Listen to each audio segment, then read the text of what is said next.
இன்னைக்கு நம்ம சென்னை கேளம்பாக்கம் பகுதியில் இருக்கிற ஒரு சர்ச்சை தான் நம்ம விசிட் பண்ண போகிறோம்.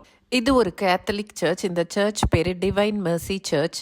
இந்த சர்ச்சோட கோபுர உச்சியில் இயேசு மக்களை ஆசிர்வதிக்கிற மாதிரி ஒரு சிலை வைக்கப்பட்டிருக்குது. இயேசுடைய 12 சீடர்களுடைய சிலையும் நீங்க வைக்கப்பட்டிருக்கிறத பார்க்கலாம். சர்ச்சுக்குள்ள ஆல்டருக்கு மேல பரிசுத்த ஆவிய குறிக்கும் வகையில புறாவோட சிலையும், அதுக்கு கீழே பிதாவுடைய சிலையும், அதுக்கு கீழே இயேசு கிறிஸ்து சிலையும், அடுத்தது ஒரு ஓவியமும் அங்க வைக்கப்பட்டிருக்கு.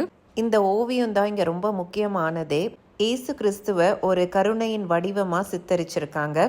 இந்த பெயிண்டிங்கை பத்தியும் இங்க இருக்க ஒவ்வொரு சிலையை பத்தியும் நான் டீட்டெயில்டா நம்ம சேனல்ல வீடியோ போட்டிருக்கேன். அதோட லிங்க் நான் டிஸ்கிரிப்ஷன் பாக்ஸ்ல கொடுக்குறேன். கண்டிப்பா பாருங்க. ரொம்பவே ஒரு இன்ட்ரெஸ்டிங்கான சர்ச். இந்த கோயிலுக்கு இந்த வடிவம் தான் இருக்கணும்ட்டு எப்படி தேர்வு செஞ்சாங்க, இந்த கோயில் கட்ட எப்படி நிதி திரட்டப்பட்டது, இதெல்லாம் நான் டீட்டெயில்டாக போட்டிருக்கேன். பாருங்க. தேங்க்ஸ் ஃபார் வாட்சிங்.